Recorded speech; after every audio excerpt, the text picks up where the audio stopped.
me, also being born and raised in a Christian household, the whole idea that you don't question what the Bible says, or, you go to hell or things like that. For me, pulling away from all of that Christian doctrine that I was indoctrinated into was definitely a big deal for me.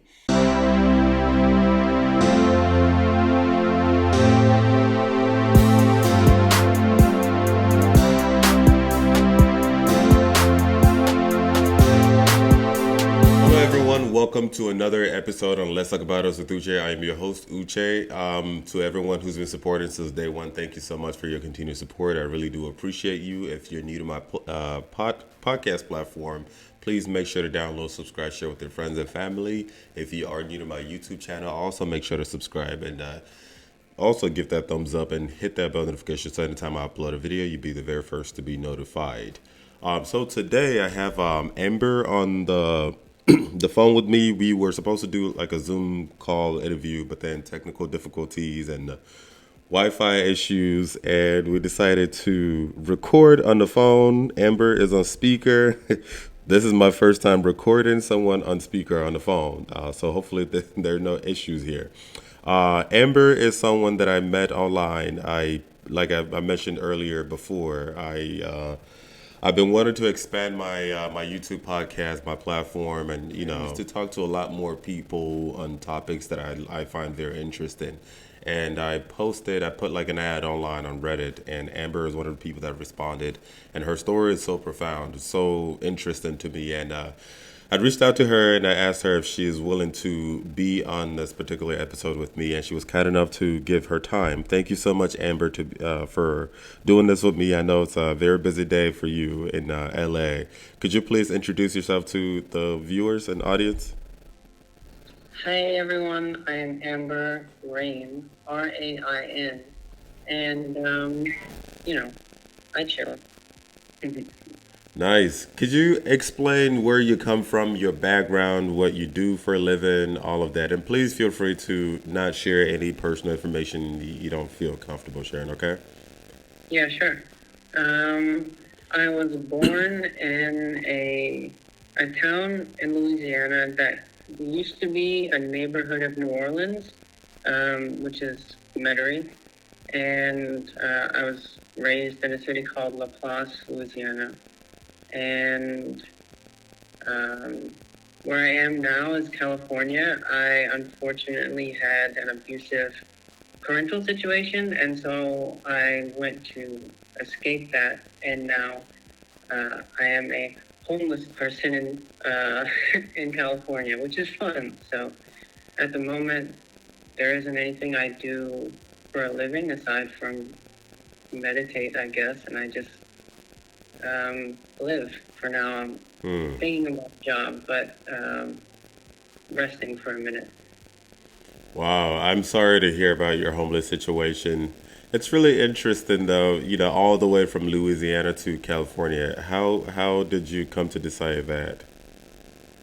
Oh, so I had a friend that I'd been talking with since 2020, and I came here just a few months ago.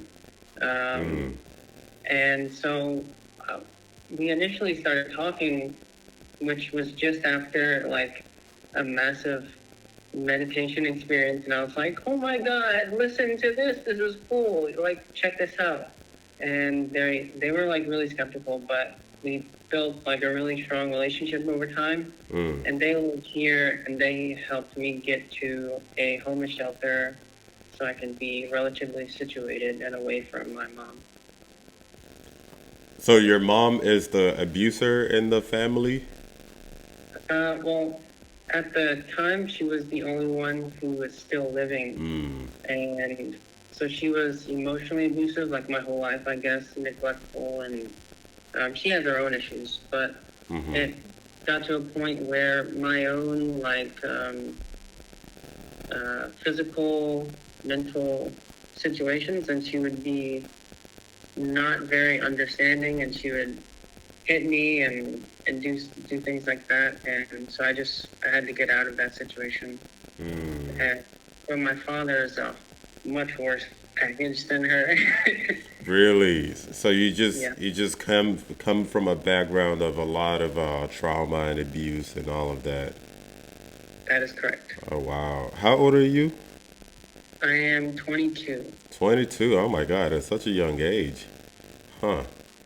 Interesting. Actually, when I was 21, I experienced homelessness in California, Mhm. Southern California. I was lucky enough to have, like I had been living in California for a couple of years then, so I was lucky enough to have people in the area who took me in, took care of me before I shipped out to the military. But that's a whole nother conversation. I can only imagine being, you know, new to. I'm guessing you've never been to California before. This is your first time. Yeah. Hmm. Oh wow! And how are you adjusting? Everything considered, I know you're in a homeless shelter right now, but so far, you think it's definitely better than the situation you were in before? I think overall, yes, mainly because it's like I have my own life now, Mm, and I have a lot of free time to just meditate and not have to worry about much of anything, which is kind of what it is like being a monk. You kind of go somewhere and of course, you do service and help around, like um, cleaning up the area or whatever, but you mostly just have very little worldly life to worry about, and that's kind of what's the situation right now for me. So overall, it's better, but there are steps everyone wants me to take to get out of the situation, but I'm content to just rest for a minute. of course, of course. Well, I wish you the absolute best of luck in that endeavor. Okay, I know it's a very difficult time, especially at such a young age, and I do genuinely hope that the universe aligns, so that you can definitely progress from there. Okay, like Yeah, like like I I said, know it will. huh? I know it will. Yeah, same. I believe that it will as well. Everything happens for a reason. So one of the things that I wanted to talk to you about today, I know you and I we've texted and talked on the phone back and forth a couple of times, is your sense in spirituality. I'm being intentional as possible to not make my platform all about spirituality because that's not the only thing I talk about. I literally talk about I wouldn't say everything, but not everything. There are a couple of things I try to stay away from intentionally. But Hmm. your story, you sent me along almost like a whole dissertation of your background. And no, seriously, I remember it was a very busy day. If you remember, it took me a long time to respond. But I remember reading each word. It resonated with me so deeply because I felt like I was reading a version of myself. Like there's so many different things that you wrote that I could relate to. Especially the age that you're at. I remember exactly where my head was at that age, and California being involved, and are you? What is your ethnicity? Your racial background, by the way? I'm a mixed bag. I have a very tiny amount of Amazonian, and then the rest is scattered European countries like Scotland, Italian, Spanish, Okay. German or French. I think French though. What is Amazonia? Is that like South American? Yeah, that would be South American from the Amazon, the indigenous peoples there. Indigenous. Okay, I see. Okay, and you do identify as queer as well, from my understanding. Yeah, yeah, yeah. Okay. Okay, so yeah, definitely reading your whole story, I felt like I was reading a version of myself. Like the question that I posed on Reddit was, anyone who's been through like a very, I don't remember exactly how I posted. I posed the question, but I remember asking something along the line of if anyone has had any profound spiritual awakening or something like that. I wanted to talk to those people, and you responded. And yours was definitely very profound. Do you mind talking about that, your journey into spirituality and how that has been so far? Yeah. So I guess it kind of starts when I was really young, and my dad would be bringing us to church, and I really didn't like it. I felt like it was an ingenuine atmosphere, Mm, and people were just believing something that they didn't know for sure. And so I wanted to know. I was like, I don't. I became an atheist very early on, like middle school, mm, and I was like, just I don't want to buy into something that I don't know for sure. But I knew something was up. I was like, this is too weird that I exist for nothing to be going on. And I would focus intensely on just the fact that I am, my being. And I was like, my being, and I would go like really blissful. And I only found out much later on that that was a direct experience of the self, capital S self. And then I would say I was definitely like spiritually minded, definitely aware of the cosmos, and just my idea was God was just this whole cosmos. And I was smoking weed, and for me that was a spiritual experience. And I found LSD. That was a whole thing on its own, but it didn't provide anything stable for me. And it gave a false sense of completeness and enlightenment, which I came out of it really suffering, really struggling, really just having suicidal thoughts and everything. And, you know, I was like, I really became humble at that point, because I was like, I found this definition the Buddha gave of enlightenment, which is the end of suffering. And I was like, clearly I'm not enlightened. I'm suffering. So I just had a intense like self-honesty period. Like I just stopped lying to myself, and started to tell the truth to everyone else. Everything that I had been saying that wasn't true, I was just like, fuck it, I'm just gonna tell everyone what is actually the truth. And that, you know, some friendships ended, and I think it was necessary in its own way. And it was like the purging of every negative thing I had ever held on to up until that point. And I forced myself like into really intense meditation, and really tried to focus my mind.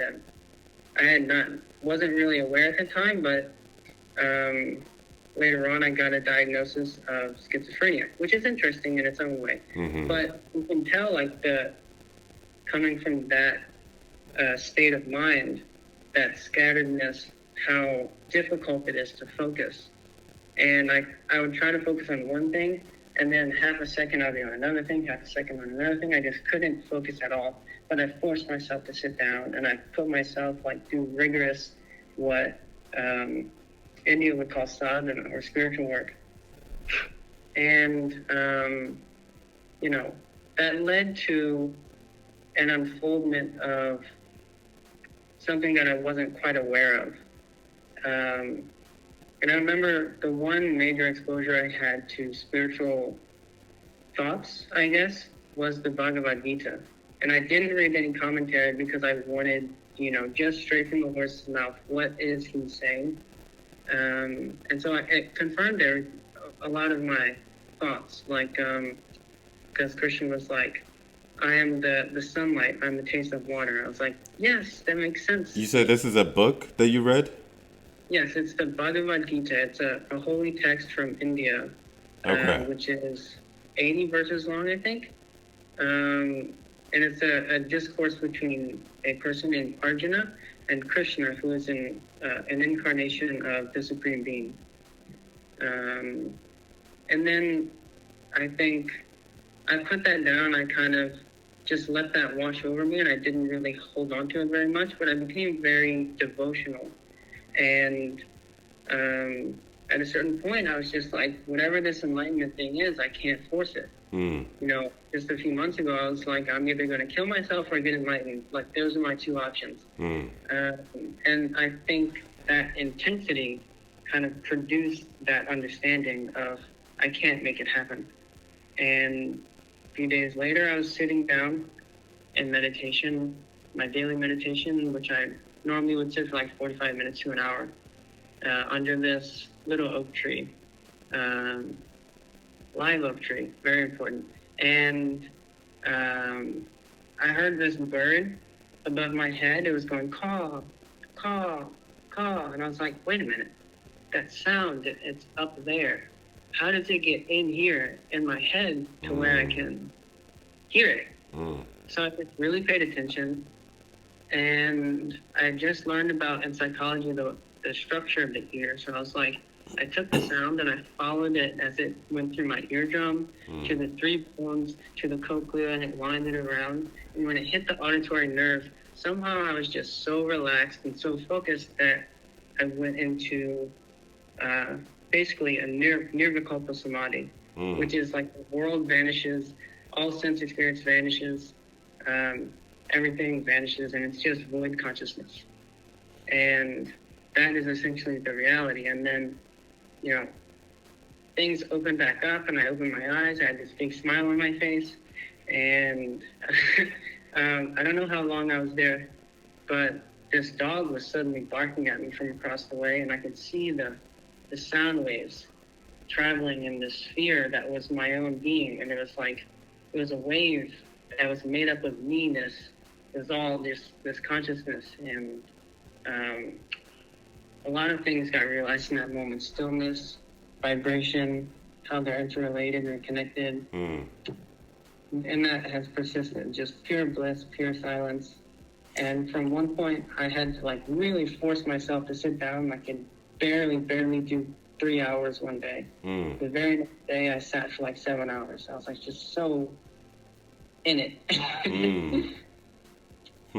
And how long ago was this experience? How long would you say you've been on this path, this journey?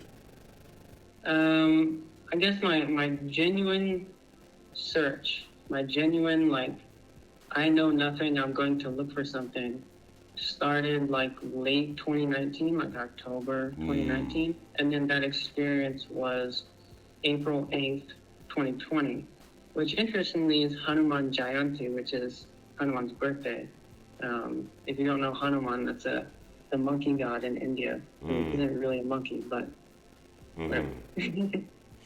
Interesting. You made a whole lot of points. You know, again, reading a lot of that on the other day on the app. You know, resonated with me so much. And I was also going to ask, did you read a book? And of course, you did mention that you did read a book. For me, I've always been on this path for such a long time, and one of the books that I read that just brought it home was The Power of Now by Eckhart Tolle. Are you familiar with it? I am. I haven't read it, but I'm definitely familiar with Eckhart Tolle and his teachings. I've seen a lot of lectures by him. Oh After the my fact. God. Eckhart Tolle is a game changer. Like, I read that book and I have never, ever, ever, ever cried as much. Like, you mentioned the word purge. I used the word purge. Even I think even before I read about Eckhart Tolle, you know, like I felt like there's so much purging that happened that day, or Yeah. continuously after reading that book. You know, there's so much unlearning, toxic unlearning that you would have to undo. Like, you know, a lot of things that you've consumed since you were a child. And on top of that, you have to constantly defend yourself of all of the, I call it noise, that's constantly being bombarded today, you know, through media, family, situations, relationships, whatever it is, you know, like you constantly have to keep fighting to, you know, keep navigating the world of complete utter chaos. So I was gonna ask that, and you did also mention the whole drug use, and Eckhart Tolle also mentioned that as well. How drugs are there to produce, to give you like a false sense of enlightenment. You know, like a lot of people take drugs, LSD, mushrooms, weed, whatever it is, you know, so that they can meditate and be one with God. You know, they call it the out of body experience. You know, which you definitely will experience something which is not necessarily like you would have not experienced anything, right? But like he mentioned, the goal is not to have an out of body experience, but to have an in body experience. There has to be harmony in mind, body, and spirit in order for you to be in now, right? But the lies Yep. of drugs is like, okay, you have to experience God or at least that enlightenment without your body being present or without your mind being present, which you will experience that spirituality, but you're not whole. But the issue with that is you can eventually get addicted, and that just ruins your reality as a human being. You know, because at the end of the day, you're human. You still have to function as a human, just like you know, pragmatically as a human in a society meant for humans. And with just drugs destroying your life, I guess you will be one with spirit, but then you'll also be perishing in the now, if that makes sense. So it's really interesting that Yeah. you mentioned that a lot of people get caught up in that line. Fortunately, I see a lot of people who still do. They want to smoke weed because to them that is the way, the only way for them. I could understand if if it's a one time thing, like hit it and then I've been there, done that, move on. But Yeah. like constantly going back to subscribe to that because you feel like that is the only way to be one with God. It's a false sense of like it's a false sense of being. Yeah. Does that I make think sense? one person put it well when he said, one thing that does happen with especially powerful things like LSD and mushrooms is you lose your sense of identity, Mm, the ego death. But it doesn't give you the tools to maintain that experience without the drugs. exactly. And that's what sober awakening does. You go through a preparation process where things are purged, and then boom, you understand. Um, Continue. And it I leaves lost. you broken and desperate for more because you tasted something that felt so good, but then you feel so dependent on it. So you have to keep going back in order for Yeah, you to feel like that. Whereas if you have an in body experience, you can conjure that at any time while being your complete self in mind, body, and spirit. yeah. So Um, go ahead. yeah. Go No, ahead. you go. I don't have anything. I don't have anything. Oh, okay. So I was gonna ask, so for me, maybe I'm just reaching. I feel like a lot of times when people begin these paths of enlightenment or at least seeking for more, there's usually some type of traumatic experience that they're coming from or leaving behind or something like that. And I can definitely speak from my own behalf. Yes, as a child, I've always been very inquisitive, always in my head, very curious minded. I ask all kinds of questions, Chad. That's the type of person I am, like I've been accused of having an interview dates. I ask personal questions. I want to absorb as much information as possible, right? But for me, also being born and raised in a Christian household, the whole idea that you don't question what the Bible says or, you go to hell or things like that. For me, pulling away from all of that Christian doctrine that I was indoctrinated into was definitely a big deal for me. And I feel like a lot of people, just like me, who came from conservative Christian households or, religious households, especially immigrant ones, where you don't really have a sense of being, a sense of autonomy. I feel like in order for you to have that kind of courage, for you to unplug from that, to walk away, to go look for your own path, it has to have come from a place of intense suffering and pain and trauma. I can Yeah. definitely relate to that for sure. And some of the people that I've talked to ever since I've been on this path for years definitely confirm that to a certain extent. Would you say the same thing is applicable to you? And if yes, what is the past that triggered it? This whole path of asking the questions of what's more, what's out there for me. I for the whole thing, I can't necessarily say because there's I think some aspects of it which will definitely seem illogical, but I think the main thing that triggered like my intense like wanting to figure it out was just suffering. I was suffering so much. I needed it to end. Um, and at that time I didn't fully understand the extent of the cause of suffering and all the pain that was trapped inside of me, which got released incrementally and sometimes in explosions after the realization, I guess. And uh, yeah, I was mainly just I was in so much pain. I was like, I want this to end somehow. And enlightenment is supposed to bring that. And so I needed it. I needed it. There was no other way for me. I needed it. And I think that kind of intensity is a main reason a lot of people seek it and find it. And I think having it be like a side project won't necessarily get you there. It's kind of like, oh, like I'm meditating and whatever. I want to be free from suffering, but who cares? Like that, like you may not figure it out. But if you're like, I need this, then you're much closer, I think. Yeah, so it's really interesting that you said suffering and pain, because Eckhart Tolle talked about this as well. That the more pain and suffering a person experiences, the closer they are to enlightenment. I never thought about that until he mentioned it, and I sat down and thought about it and thought and thought and thought. I'm like, oh my God, this is so true. Like the more you suffer, the more pain you feel. It's more so now, what are you going to do about this pain? Are you going to keep pretending that this pain does not Are you going to keep pretending that this pain does not exist? Or are you going to do something about this pain? Right? But I feel like in order for that type of pain though to consume you, it has to be excruciating. Like Yeah. paralyzing type of pain. It can't be lukewarm, if that makes sense. It's sort of like there's a Yeah. difference. There's a difference between touching something kind of warm versus touching something boiling. Like when you Right. touch something that is boiling or direct fire, you don't need your mom, your dad, your brother, your sister, your priest. You don't need anyone to tell you that, dude, take your hand off that thing. You do it Yeah. before even your brain processes it. You know what I mean? So I came to think of suffering, especially a great deal of suffering from that angle. So this is now why sometimes, like when I see people who are suffering, I'm like, yeah, you're not suffering yet. Because if you truly, truly are suffering, right, you would do something about it. I know that sounds so cliche and insensitive, but this is how I feel when I see certain type of people in certain types of situations. Does that make sense? It does. Because you always have a choice. You always have an option. Even if that option is surrendering and making peace with what is. This is the situation I'm in right now. It is messed up. I am not happy with the situation, but it is what it is. So I'm going to lean into it. No more fighting. Does that make sense? Yeah.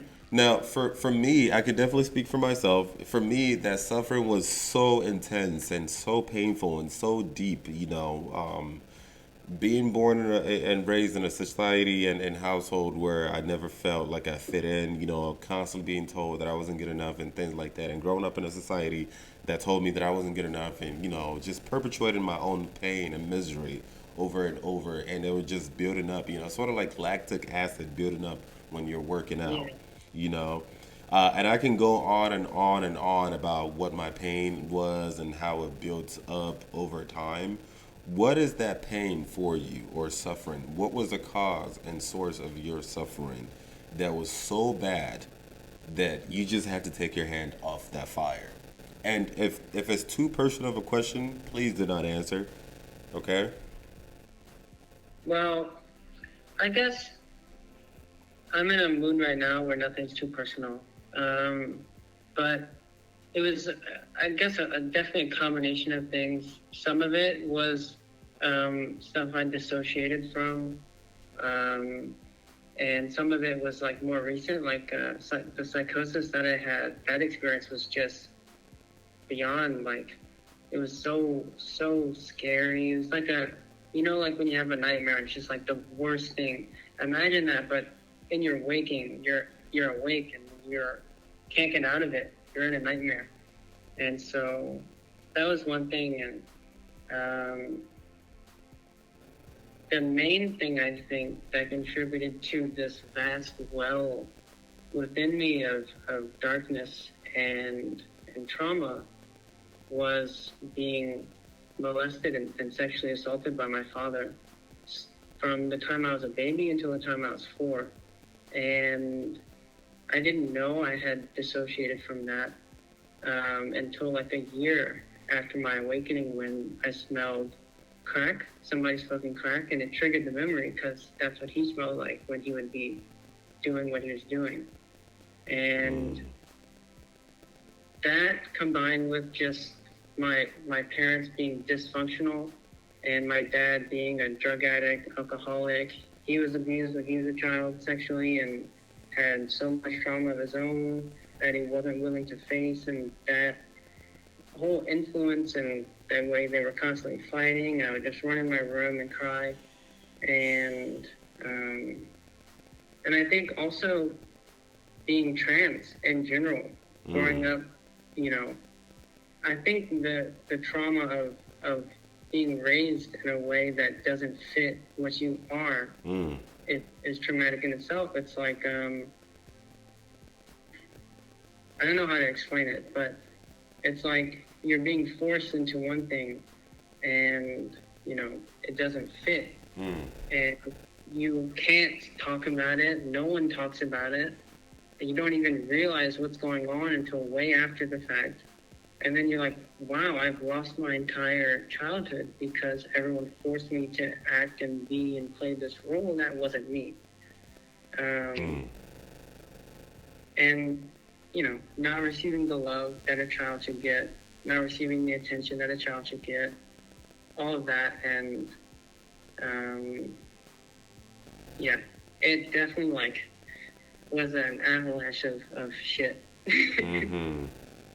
Wow, thank you so much for sharing and being so vulnerable and honest, especially on camera. I mean, wow, wow. I'm sure a lot of people can relate all throughout the world, even people who are not watching or listening right now. And I'm so sorry that you had to go through all of that. A lot of some of the things that you said, I could definitely relate on a personal level. So, whew, Jesus, that's a lot. Um, in spite of all of that, I do want to ask, not to sound insensitive at all, do you feel peace? Like, Yeah, pe- I one of my main things that I talk about lately is just like there's a, a major way, so many ways, but a major way you can just sit and be stoned and drunk with no substance and just be so happy, mm, and that just continues like 90% of my day. mm. I'm very happy. But I was also going from the angle of with every single thing, messed up thing that happened to you growing up, um, of course that you didn't choose, from your father, from your mother, all of that messed up stuff. Do you feel peace in the sense that it was meant to be specifically for you? um, I mean, objectively, it's still wrong. Don't get me wrong, right? yeah, But like, do you feel like this was part of your fate? As in, it was given to you because it is understandable that you can handle it. yeah. I think it was definitely given to me. I think mostly to benefit others, Mm, to feel like you can go through this and come out like mm, really really good, if you just strive, I guess, and um, work towards understanding what you are, mm. and understanding what this life is all about. Yeah, the reason why I was asking is because I believe that I remember one of my group sessions that I'm in, one of the groups that I'm in with some of my buddies. Someone mentioned something along the lines of, and I quote, "Whatever happened to us as children is not our fault, but it is our responsibility to heal from them." Mm. And because it is not our fault, it means that we didn't choose anything that happened to us as children. Those things just happened to us without us asking for them, without us exerting energy. Like we didn't go out there looking for these messed up things to happen to us. And as a result, being on this path of spirituality, like 10 years ago, I'm not trying to hear this, right? But today, knowing what I know, I believe that anything messed up to you that you didn't exert energy doing or asking for was meant to be, as in it's part of your fate. Don't fight it. It is meant to Yeah, be. It's more so now, what are you going to do about this? Because to whom much is given, much is expected. Even this much being given, including something that is objectively negative, like God, if you believe in God or the universe or whatever it is that you believe, Ra, or whatever it is you believe, right? Allowed you to experience this in human form because it was meant to be. There's a bigger picture to this experience. You, right now, as a human being, may not necessarily see the bigger picture as of yet. Maybe if you're even lucky and introspective and even enlightened enough, you will be able to see a bigger picture than you do right now before you die, before you exit this earth. But the point still remains that it was meant to be. And the I sooner agree. you recognize that, make peace with that, and harness energy, strength, and power from that pain and turn it into gain, the better for not just you as the individual you've been called on into this world to be, but for the world at large who needs to benefit from your pain turned into gain. Does that make sense? Yes.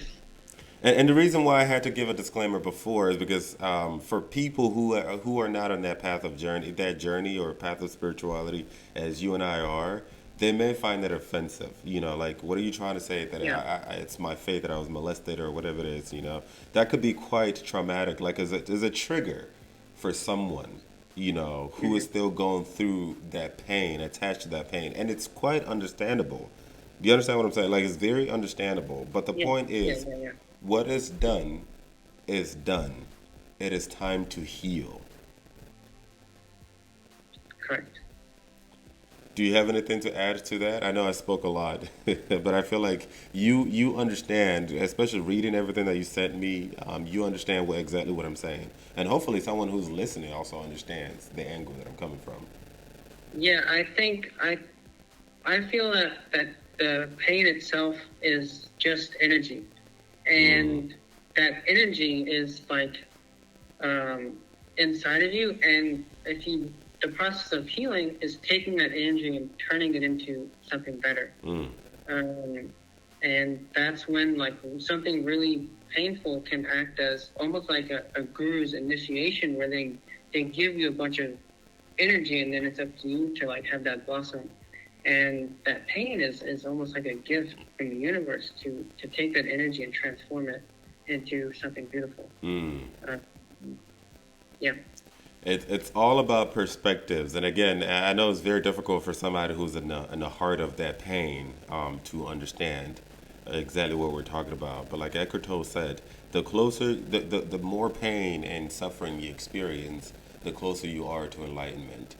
Um, what advice would you give to anyone who is going through a deep sense of pain and just and suffering right now? Feel it, first and foremost. Feel it, acknowledge it, and allow it to almost run its course, I Mm, guess. And so a lot of the times we have this memory, like we know it's there, but there's these feelings that are trapped that we, when the memory comes up, we like, no, I don't want to think of that. And mm, the emotions get trapped and they build and build and build. So really taking time to just take that experience and feel what you felt at that time, mm. and acknowledging that and allowing it to come out of you is very important.